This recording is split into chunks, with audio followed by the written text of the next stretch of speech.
Client of ours is currently 35 years old and wants to retire by 55, which gives us 20 years to get him there. He wants a passive income of $125,000 per annum, and he's happy to have up to 5 properties in his portfolio. Now, he's currently earning just under $215,000 per annum. He's got a similar amount of money in savings. He's currently saving $5,000 a month and also spending about $5,000 a month on expenses. Now, based on his current income, his current borrowing capacity is just under $1.5 million, but he doesn't have enough cash to be able to use that, so we're only going to use a portion of that borrowing capacity, which will leave us enough room then to buy our second asset.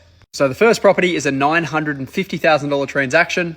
We put in a 20% deposit, which is $190,000, and we take on $760,000 worth of debt. Now, within a couple of years, we've then got enough equity to be able to buy our second property, and our borrowing capacity is also increased to $1.75 million total, which means we can buy another property worth about $850,000 and borrow 100%. So that's exactly what we do, and that takes our total market value of the portfolio to just over $2 million. We're sitting at about an 85% loan to value ratio.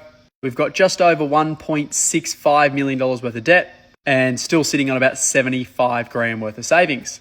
And now we've got the asset base that we need.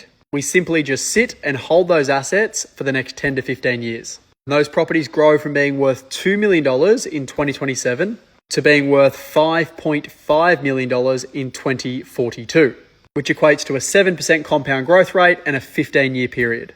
Our equity position is then $3.9 million. We've got $1 million sitting in our offset account, and that's from continuing to put cash away over that last 15 years, which means our total debt is $600,000.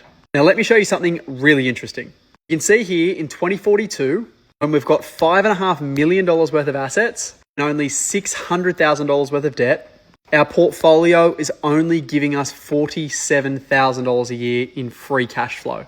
The reason for that is because residential assets are not cash flow assets. They're for growth because we can use so much leverage.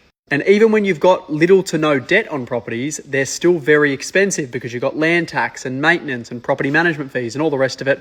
And all of those costs fall on you as the landlord. So this is the part of the journey where we'll actually sell these properties down, realize our gains, unfortunately pay some capital gains tax, and then do something really creative with the money. So in 2043, we sell all the properties and we net out about $3.1 million in cash, plus the money we already had sitting in our offset, which gives us $4.3 million of total capital. And then what you see here is we go and buy a $6 million commercial asset and we put in 50% cash, so a $3 million deposit, and we take on $3 million of debt from the bank. So we use the exact same amount of capital that we had and we borrow some money from the bank, and our cash flow goes from being $47,000 per year to $243,000 per annum.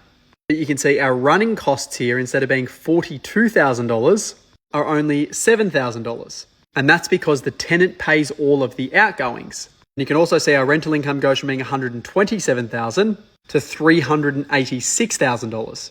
And that's because with commercial real estate, your rental yields are much higher and they are net rental yields, not gross rental yields.